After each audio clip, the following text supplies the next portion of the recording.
What are some of the ways your characters can make clothing? What skills do most hunters use that has nothing to do with a weapon? What can give your character both food and something to sell? What can your characters do when they have needs but no job? What about Harry Poop? Find out in this episode. Welcome to Writing Rule with Allie, the fictional writer's weekly inspiration station for rural life and lifestyles. From historical to post-apocalyptic, helping you bring your rural stories to life. I'm Allie, and this is episode number 74, 10 Generationally Passed Skills, Part 4. Stick around to the end to find out all the ways things could possibly go wrong. Now, let's get into this. Rural life has many skills that have been passed down from one generation to the next. Some are passed down to everyone, and others are passed down to individuals who want to learn them. Parents, grandparents, aunts, uncles, and even older siblings can teach these skills. Today, we will cover 10 more. Number 31, tracking. Tracking is a learned skill. Not only is it about learning the different animal tracks, but the different signs that something has or has not been somewhere, how long ago they were there, and the different ways that your character can use it. The first thing people think about when they hear tracking is hunting. It is true that this is a skill that hunters use. Knowing the tracks of an animal is important to make sure your character is hunting in the correct area. If they see deer tracks, but think it's raccoon tracks, they are looking in the wrong place for the animal they want. Also, if they're mixing those two up, they have no idea what they're doing. Are you really sure it's safe for that character to go hunting? Another hunting thing is poop. Yes, you heard that right. Poop is referred to as scat. If there are old tracks near poop that is very old, then there's a good chance that the animal is long gone. If it is fresh poop by fresh tracks, they are close. Also, poop helps give some idea of the animals that are in the area. Dog poop with a lot of fur usually means a wolf or coyote, as they are eating the fur of the animal also. However, in history and after the apocalypse, dog food as we know it now is unlikely to be available. So, that might not count then. Small round poop about the size of a pea is rabbit poop. Larger ones that are round in my area mean deer. Other things can be pathways and how big or small the paths are. Limbs that are all broken in one direction. Disrupted grass, moss, or mud. Another sign is missing dew. If there's a handprint, you know that a person was there. If it's about 4 feet off the ground and brushed off of a tree, it might be a bear. A quick note, that if hunting and they have shot an animal, whether with a gun or with a bow and arrow, there will be a blood trail. Yes, many times the animals will run 7 to 14 yards, that's roughly 20 to 40 feet, before they lay down to die. You can't always see where they went in the forest. This means that your character will have to follow a blood trail. Sometimes it's a lot of blood. Most of the time it's just a few drops of blood every few feet or even a yard. Now, there are other things that these tracking skills can be used for. Lost children, dementia patients that have wandered away, a posse after an outlaw, or even just looking for some escaped family pets. Number 32, weaving. Weaving is a skill used in almost all cultures throughout history. Things that can be made by weaving include, but are not limited to, blankets, carpets, clothing, baskets, hats, curtains, shoes, seat covers, and even chair seats, among much, much more. There are many different textiles that can be used to weave. These include, but are not limited to, vines, cattail leaves, cattail fluff, cotton, wool, hemp, linen, silk, fiber, flax, and so much more. There are 2 types of weaving, hand weaving and loom weaving. Hand weaving is most often done to make chairs, seats, baskets, and things that use larger diameter materials. This is called freehand. Loom weaving is done on, did you guess it? A loom. Like we didn't already know that already. Looms are a tool used for weaving. They help to make tighter weaves and can help the person weaving to visualize the beautiful patterns. They can be small at only a few inches, which is more what kids practice on when they're learning. Medium-sized looms that are several feet, which is about a yard. These would be good for making clothing, towels, and baby blankets. Then there are large looms that can be 10 feet. That's slightly over 3 yards. These are normally to make blankets, tapestries, and rugs. Number 33, home repairs, aka handyman skills. Doing your own home repairs is something that people in rural places learn to do. Maybe it's because we don't like strangers in our home. Or maybe it's because everyone charges extra for coming out this far. It could also be that we like to save our money where we can. Whatever the reason, we learn to do many things to fix our own homes. Things I have personally learned how to do is hang a door, how to shingle a house, how to fix the plumbing, how to replace a hot water heater, how to repair washers and dryers, how to replace washers and dryers, how to replace leaking propane lines, how to replace a sink, how to replace a faucet, how to clean the S-trap under the sink, how to paint the walls, how to fix the toilet, and many more. Other things that people can learn are how to install cabinets, how to replace baseboards, how to fix or replace molding, how to do sheetrock, how to replace windows, and how to replace floors, and a whole lot more. There are also specialties for place, era, and tribe. If your character lives in a teepee, they will want to know how to waterproof it, how to set the smoke flaps to let the smoke out, what to do when it rains, and how to keep it warmest in the winter. Grass huts will have their own challenges, just as adobe homes and log homes will. Many homes in Europe are made of rock or brick. All things to think about, especially if they live in a time before they can call a person and pay them to fix it, or if they're just poor. Number 34. Food preservation. Preserving the food your character grows for the winter is vital to survival of any historical or post-apocalyptic characters that you have. Even many people today still do this, and knowing what they are doing can be life or death. The first reason is actually less obvious to most people, but is the most important to every character. That is, food poisoning. This can come from contaminating the food being stored, the food going bad after it's stored, or because whatever they stored in it already had some kind of contaminant in it. We don't think about this much today, but it was one of the first things that people thought about in history.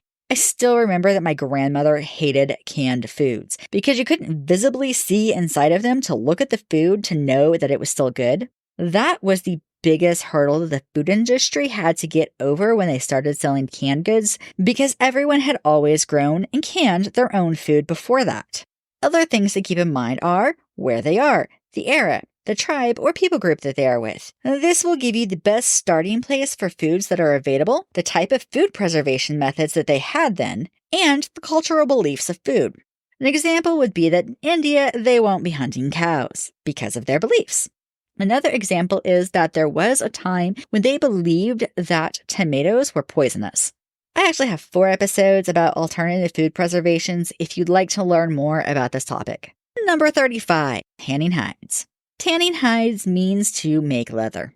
This can be done several ways depending on the era and culture. Many Native Americans use a lye water mix along with smoke and sometimes even brains to make their leather. Other methods used, but are not limited to, the use of using the bark of a gum tree, sesame oil, almonds, salt, wood ash, tannins, seawater, and more. This is something that kids are allowed to help with, but there are parts that they are not allowed to do until they're slightly older.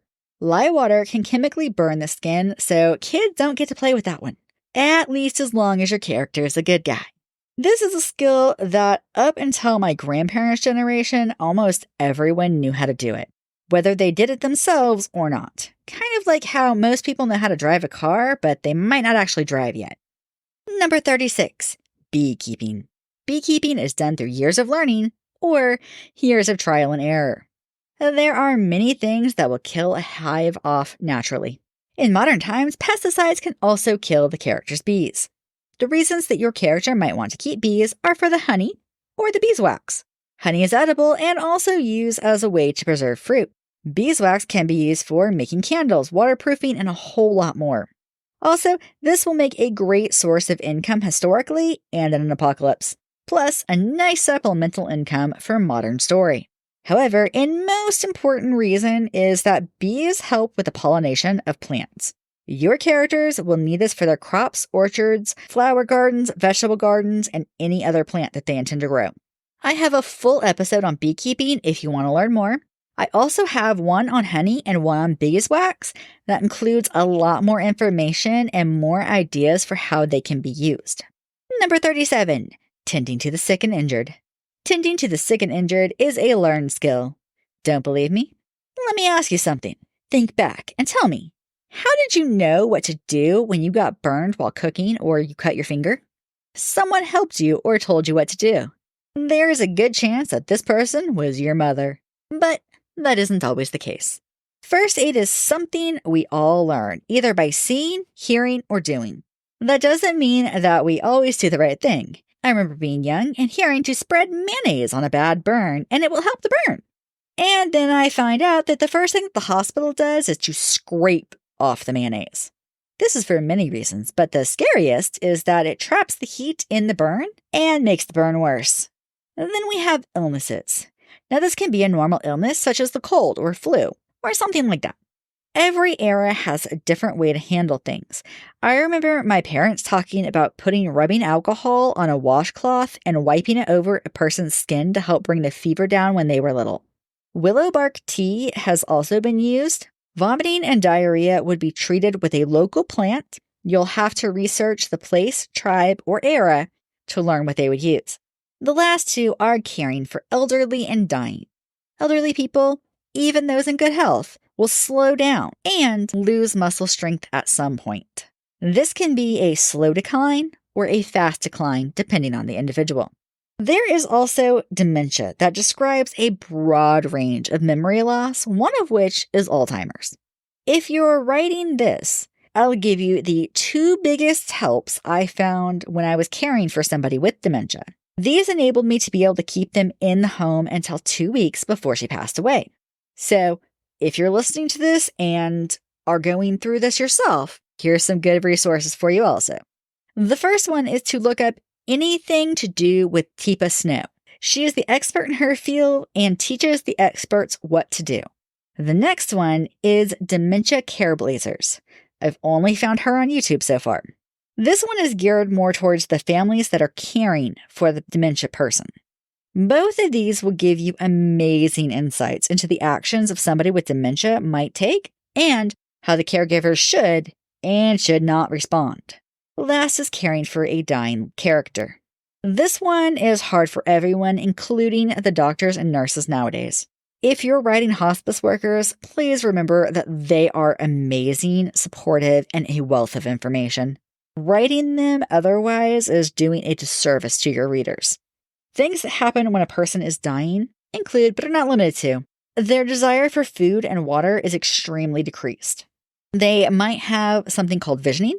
This is when they are completely lucid, which means that they are mentally there, can answer your questions perfectly, but they are seeing and sometimes talking to their dead loved ones. This will normally bring them peace. Changes in skin and breathing are common shortly before they pass. There is a lot more, and a YouTube search of end-of-life care will give you more than I can here. Personally, I suggest sticking to hospice workers and people like this, as they are usually the best at describing things.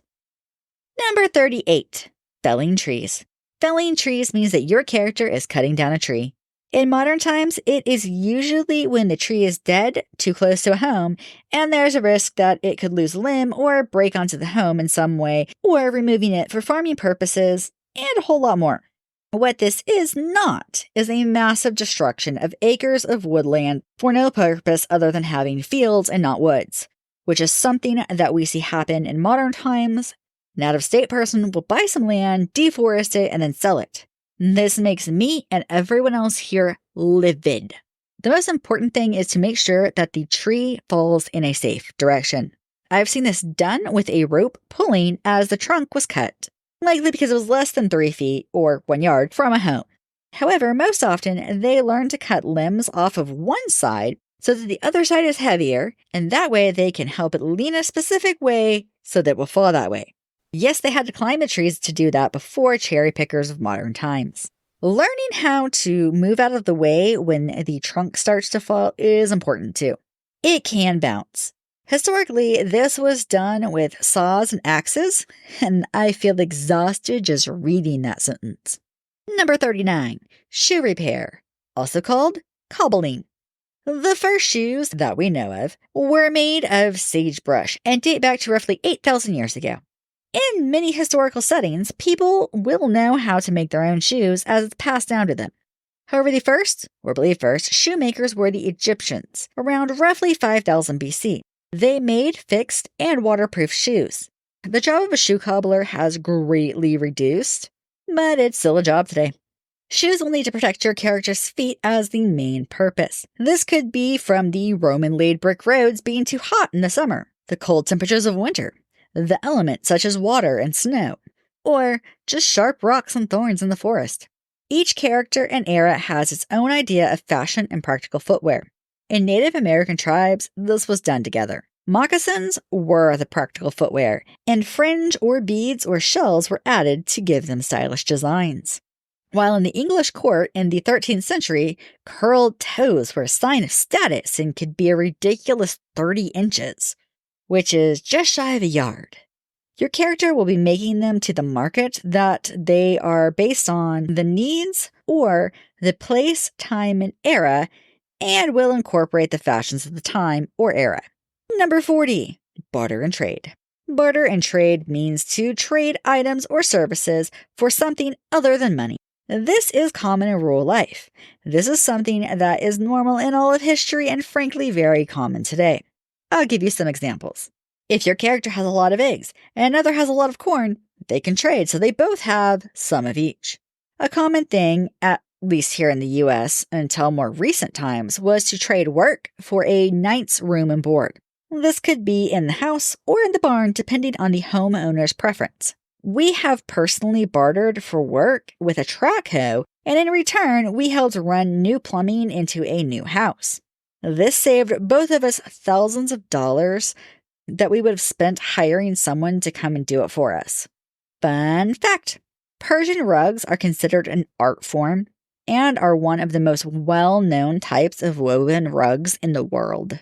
Now for everyone's favorite part, what could possibly go wrong? Before we get into the best part, if you enjoy this podcast, I hope you'll take a minute to follow, rate, and review on your favorite podcasting platform. And if you're listening on YouTube, subscribe and hit the like button. Drop me a comment. I love to hear from you and answer questions. As always, you can find this episode's show notes and helpful links to learn more on my website, AllieHart.com. And now, for everyone's favorite part. Likely to go wrong. Your character is removing a tree close to their home. When the tree falls, it lands on the barn, crushing the roof under it. Also likely to go wrong. Your character is caring for their parent that has dementia. As they're making dinner, the parent goes for a walk. They become lost, and as night falls, they are alone in the forest. Possible to go wrong. Your character gets stung by a bee. They have an allergic reaction. This could be deadly. Also possible to go wrong. Your character is caring for a sick child.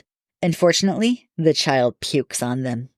Also possible to go wrong. Your character is canning food. Unknown to them, the seal on the jar has a small hole in it. This contaminates the food, and when they eat it, they get food poisoning.